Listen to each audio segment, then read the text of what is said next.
Welcome students, class 12th में इस बार आपके विस्टा से शॉर्ट आंसर टाइप क्वेश्चंस आएंगे, यानी कि आपको एक या दो लाइन में उनका आंसर लिखना है। हो सकता है एक वर्ड दो वर्ड का आंसर हो, लेकिन हमें क्वेश्चन से ही आंसर निकाल कर और उसको थोड़ा 10 या 20 वर्ड्स में लिखकर आना है। आइए मैं आज आपको, अगर आपको उसका थोड़ा सा भी क्लू याद है, आइडिया याद है, तो हम प्रैक्टिस करते हैं ये क्वेश्चंस के आंसर्स कैसे लिखकर आने हैं। मैंने कुछ मोस्ट इंपॉर्टेंट क्वेश्चंस इस बार लिए हैं, हम कंटिन्यू एग्जाम तक इनकी भी प्रैक्टिस करेंगे। ये 5 क्वेश्चन आपके एग्जाम में एक एक अंक के आने जा रहे हैं, लेकिन एक एक करके ही 100 होते हैं स्टूडेंट्स, इसलिए ये 5 अंक भी हमें जरूर से लेकर आने हैं। आइए देखते हैं। यहां पर मैंने आपके टोटल 7 क्वेश्चंस आज लिए हैं और हम इसका आंसर बनाना सीखेंगे। पहला question, what does the third level refer to. Third level से लिया है आपके, यानी कि थर्ड लेवल किस बात का रेफर करता है। अब अगर हमने अभी कुछ दिनों पहले इसका डिटेल में वीडियो बनाया था, इसका समरी और एक एक पॉइंट सीखा था, और हमें पता है कि थर्ड लेवल क्या है। चार्ली की एक इमेजिनेशन है, यानी कि जो ग्रैंड सेंट्रल स्टेशन है वहां पर केवल 2 ही लेवल हैं। तो अब इसका हर स्टूडेंट को ये तो पता है कि हाँ, ग्रैंड सेंट्रल स्टेशन पर केवल 2 ही लेवल हैं, लेकिन लिखने में दिक्कत आती है। तो आपको कुछ नहीं करना, पहले तो ये देख लीजिए क्वेश्चन का टेंस। व्हाट डज, डज पूछा है, यानी कि प्रेजेंट में हमें आंसर देना है। तो हमें लिखना है ग्रैंड सेंट्रल स्टेशन पर केवल 2 लेवल हैं। तो इस प्रकार का आंसर देयर आर, और पास्ट में तो देयर वर, और एक वचन हो तो देयर इज, और बहुवचन हो प्लूरल हो तो देयर वॉज या देयर वर। हमें लिखना है देयर इज देयर आर। ध्यान रखिए, सिंगुलर में देयर इज या वॉज, प्लूरल में देयर वॉज या वर। अब देखते हैं आंसर लिखेंगे हम। देयर आर वहां है, ओनली आप लगा दे, केवल 2 तल हैं, तो आप 2 लेवल्स लिख दे। 2 लेवल्स आसानी से लिख सकते हैं, वहां पर केवल 2 ही लेवल्स हैं। कहां पर? 8 ग्रैंड सेंट्रल स्टेशन, आसानी से आप लिख सकते हैं 8 ग्रैंड सेंट्रल स्टेशन, वहां पर केवल 2 ही तल हैं। अब थर्ड लेवल का पूछ रहा है, क्या रेफर करता है, तो द थर्ड लेवल क्या है? चार्ली की इमेजिनेशन है। द थर्ड लेवल हम आसानी से लिख सकते हैं, द थर्ड लेवल क्या है? चार्ली की इमेजिनेशन। हर बच्चा लिख सकता है the third level is an imagination of Charlie's mind, आसानी से लिख सकता है। द थर्ड लेवल, तीसरा तल है, इज एन इमेजिनेशन, एक कल्पना है, ऑफ चार्लीज माइंड, चार्ली के दिमाग की एक कल्पना है, यही थर्ड लेवल है। इजी हमने वर्ड लिमिट में भी लिख दिया और कितना आसान लिख दिया। क्वेश्चन नंबर 2 देखते हैं। Why do the people in the modern world want to escape.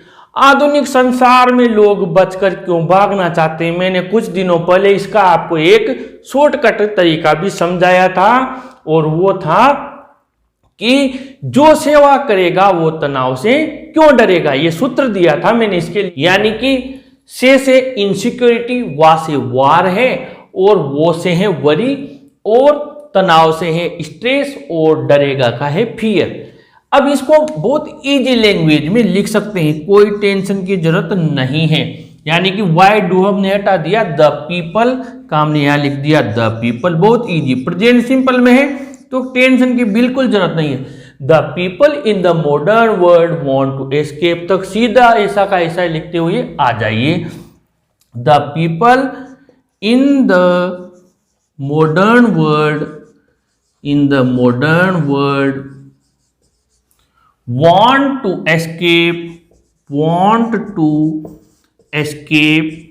अब why वाला है, हमने यहां लिखा बिकॉज, फिर इसका बहुत इजी आंसर है वापस, the modern world is full of, यानी कि आधुनिक संसार भरा हुआ है। Because the modern world is, because the modern world is full of भरा हुआ है। किससे? अब आप ये सारी चीजें लिख दें।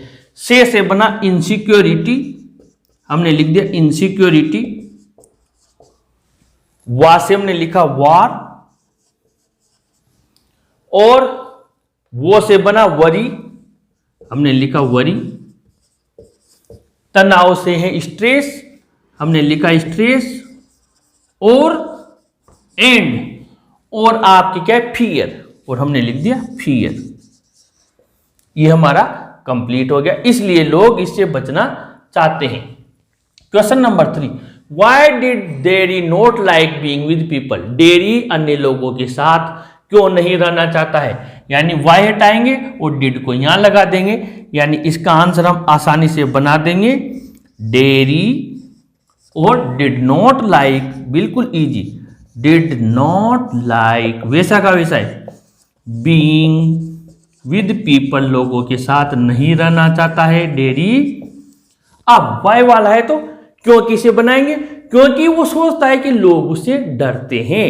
अब पास्ट में ले जाएंगे, विद पीपल बिकॉज, बिकॉज लगा दिया, बिकॉज ही थॉट, वो सोचता है, आसानी से लिख सकते हैं ही थॉट डेट कि पीपल अफ्रेड ऑफ हिम, कि लोग उससे डरते हैं।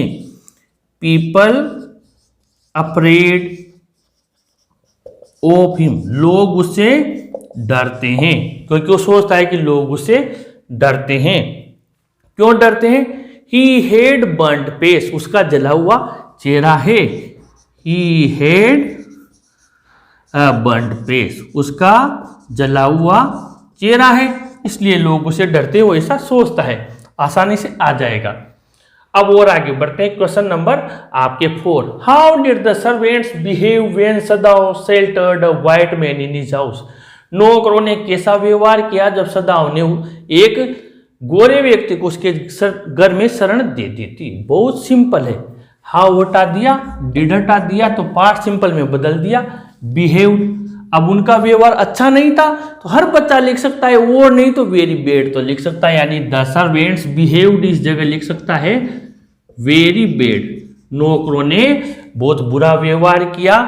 When सदाव sheltered white man in his house, यहां तक लिख दिया। कितनी वर्ड लिमिट हो गई? और एक सिंपल सी चीज और लिख सकते हैं, they did not like it, उन्हें ये बिल्कुल पसंद नहीं था। आप ये भी लिख सकते हैं, they did not like it, उन्हें ये बिल्कुल पसंद नहीं आया। बहुत सिंपल बन गया। अब question number 5, what prediction was made at the tiger Kings birth? जब बाघ राजा पैदा हुआ था तब क्या भविष्यवाणी की थी? सबको पता है, ज्योतिषियों ने कहा था इस बालक की मृत्यु एक बाघ से होगी। बहुत सिंपल है, तो हम क्या करेंगे, व्हाट हटा देंगे और यहां लगा देंगे the prediction made at the tiger Kings birth, जो बाघ राजा के मृत्यु, बाघ राजा के जन्म पर जो प्रेडिक्शन की गई थी, the prediction was made at the tiger Kings birth. Was क्या थी? वॉज हमने लिखा वॉज डेट थी। क्या कहा था ज्योतिषियों ने कि the death of the king would be by a tiger. Death of the king, यही कहा था, ऑफ द किंग। और अगर उस समय वो बालक था तो आप चाइल्ड भी लिख सकते हैं। किससे होगी?